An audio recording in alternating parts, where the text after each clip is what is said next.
नमस्कार मित्रांनो, आज आपण पाहणार आहोत सिव्हिल प्रोसिजर कोड पार्ट 2 मध्ये सेक्शन्स बघणार आहोत आपण. चला तर मग पाहूयात. Section first. मित्रांनो, बेअर ॲक्ट समोर ठेवा म्हणजे समजेल तुम्हाला थोडक्यात. या कायद्याचं नाव दिवाणी प्रक्रिया संहिता 1908 म्हणजे सिव्हिल प्रोसिजर कोड 1908 असे म्हणतात.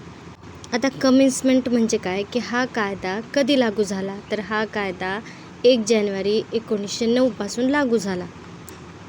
आता एक्सटेंड टू म्हणजे काय की कुठे लागू होतो. हा कायदा संपूर्ण भारताला लागू आहे, फक्त नागालँड राज्य आणि काही आदिवासी भाग म्हणजे ट्रायबल एरियाज यांना तो थेट लागू होत नाही.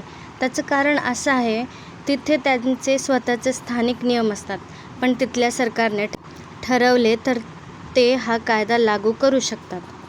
आता जसं की आंध्र प्रदेश, काही एजन्सी भाग आणि लक्षद्वीपमध्ये हा कायदा तेथील स्थानिक नियमांना बाधा न पोहोचवता लागू होतो.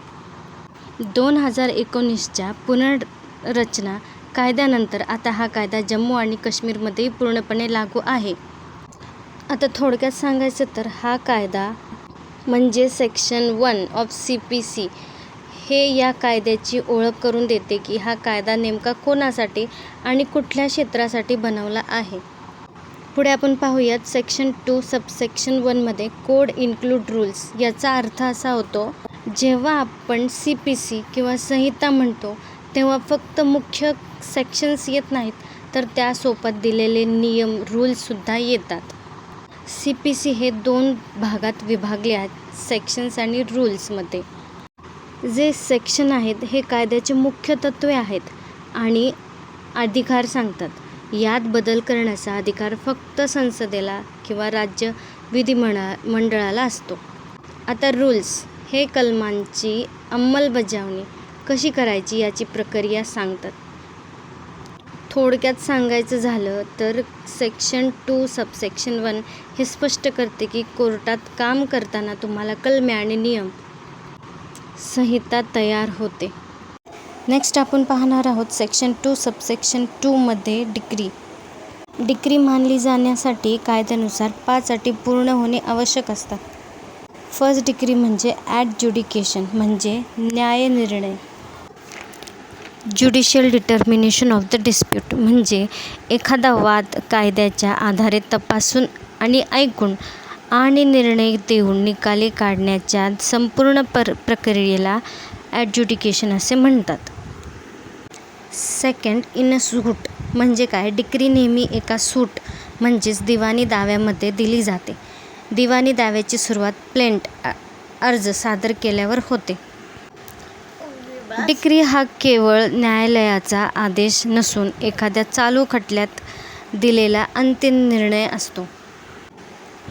थर्ड, डिटर्मिनेशन ऑफ राईट्स म्हणजे काय की वादग्रस्त विषयांवर कोणाचे कायदेशीर अधिकार आहेत हे डिग्रीद्वारे निश्चित करणे होय. म्हणजेच की न्यायालयाने वादातील पक्षकारांच्या हक्कांबद्दल निर्णय दिलेला असावा. हे हक्क सबस्टँटिव्ह राईट्स असावेत म्हणजे जमिनीची मालकी, पैशांची देणीघेणी, वारसा हक्क आणि इत्यादी. कन्क्लुसिव्ह डिटर्मिनेशन म्हणजे न्यायालयाने दिलेला निर्णय त्या न्यायालयापुरता अंतिम असावा. म्हणजेच त्या विशिष्ट कोर्टात आता त्या विषयावर पुन्हा चर्चा होणार नाही. म्हणजेच की त्या विशिष्ट खटल्यातील वादांचे मुद्दे त्या न्यायालयासाठी कायमचे निकाली निघतात. फॉर्मल एक्सप्रेशन म्हणजे काय की केवळ तोंडी निकाल सांगून चालत नाही. कोर्टाने तो निर्णय कायद्याने ठरवून दिलेल्या स्वरूपात लेखी आणि अधिकृतपणे नोंदवलेला असावा. पुढे आपण पाहणार आहोत आता types of degree. First, preliminary degree म्हणजे काय की मूलभूत हक्क ठरवते, पण खटला पूर्णपणे निकाली काढलेला नसतो. म्हणजे काय, उदाहरणार्थ न्यायालयात आधी हे ठरवते की नफा किती टक्के वाटायचा म्हणजे प्रिलिमिनरी डिग्री, आणि प्रत्यक्ष नफा किती आहे आणि तो कोणाला किती द्यायचा हे नंतर ठरले जाते. ह्यालाच प्रिलिमिनरी डिग्री असे म्हणतात. आता सेकंड, अंतिम डिक्री म्हणजे फायनल डिक्री, जेव्हा केसमध्ये आता काहीही शिल्लक राहत नाही आणि कोर्टाचे काम पूर्ण होते, तर त्याला फायनल डिक्री असे म्हणतात.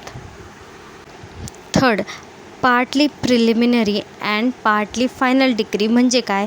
एकाच खटल्यात काही मुद्द्यांवर अंतिम निर्णय दिला जातो, तर काही मुद्द्यांवर पुढील कारवाई करणे बाकी असते. म्हणजे फर्स्ट की मालमत्तेचा, प्रॉपर्टीचा ताबा त्वरित द्या म्हणजे फायनल डिक्री, आणि सेकंड, त्याच प्रॉपर्टीतून मिळालेल्या उत्पन्नाचा हिशोब नंतर करू प्रिलिमिनरी डिक्री असे म्हणतात. मित्रांनो, माहिती आवडली असेल तर नक्की लाईक, फॉलो, शेअर आणि सबस्क्राईब नक्की करा. आणि महत्त्वाचं म्हणजे व्हिडिओमध्ये काय इम्प्रूव्हमेंट करावी लागेल तुम्हाला समजतं आहे का? मला कमेंट करून नक्की सांगा. धन्यवाद.